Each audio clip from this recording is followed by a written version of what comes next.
हिंदू मुसलमान, नागरिकता संशोधन कानून, यूनिफॉर्म सिविल कोड, मुस्लिम आरक्षण, दंगा, जुम्मे पर वोट, नमाज, ऐसे कीवर्ड्स चुनाव प्रचार और रैलियों में ट्रेंडिंग टॉपिक बने हुए हैं, जिनका इस्तेमाल हर राजनीतिक दल और नेता अपनी अपनी सहूलियत के हिसाब से कर रहा है, जिसका एक ताजा तरीन ट्रेलर आपको दिखाते हैं। 26 तारीख को जुमे का दिन है, मुबारक दिन है। जुमे के दिन शैतान की कामयाबी नहीं होगी, ना शैतानी ताकतों की कामयाबी होगी इंशाअल्लाह ताला।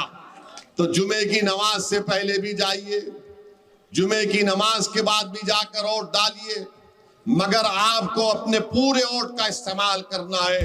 हाँ भाई, हिजाब पहनकर मदरसा जाओ ना, मस्जिद जाओ ना, दरगाह जाओ ना, माइनॉरिटी कॉलेजेस जाओ ना। कौन रोक रहे हैं आपको? कोई रोक रहा है क्या? देश के अंदर देश के संसाधनों पर एक वर्ग विशेष को हावी करने की कुत्सित मंशा के साथ कांग्रेस कार्य करना चाहती है, जिसको हर मतदाता को जिसके प्रति सतर्क और सावधान रह करके किसी भी प्रकार के उस दुष्प्रवृत्ति को नहीं पनपने देना चाहिए जो समाज में वैमनस्यता पैदा करे। During elections like these, he either talks to you about your religion, which makes your emotion, which brings out your emotions, manipulates you to vote for him on the basis of religion, or frightens you.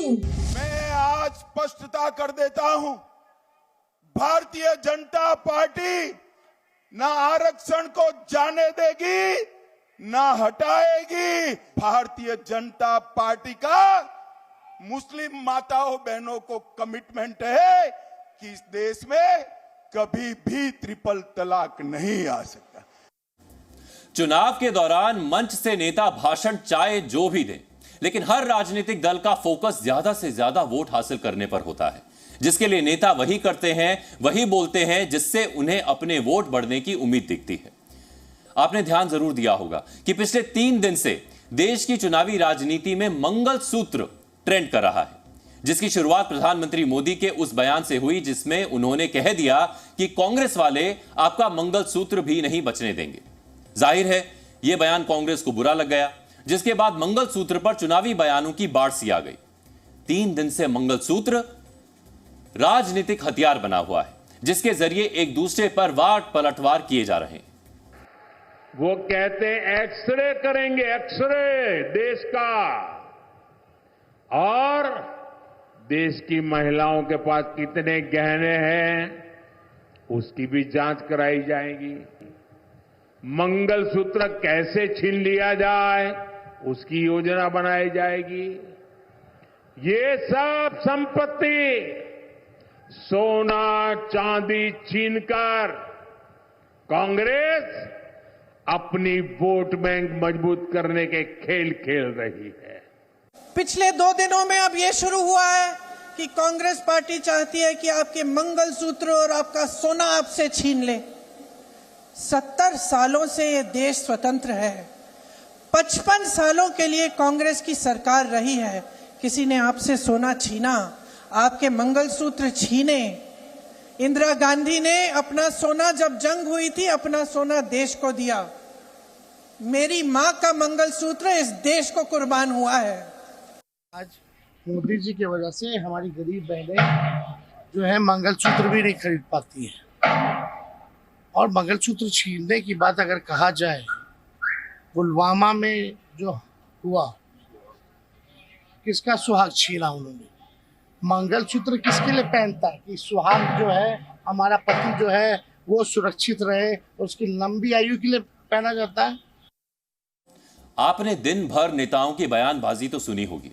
अब हम आपको देश की उन महिलाओं की आवाज सुनाते हैं जिनके लिए मंगलसूत्र मुद्दा नहीं बल्कि भावनाओं का एक अटूट रिश्ता है। देश की महिलाओं के पास कितने गहने हैं उसकी भी जांच कराई जाएगी। मंगलसूत्र कैसे छीन लिया जाए उसकी योजना बनाई जाएगी।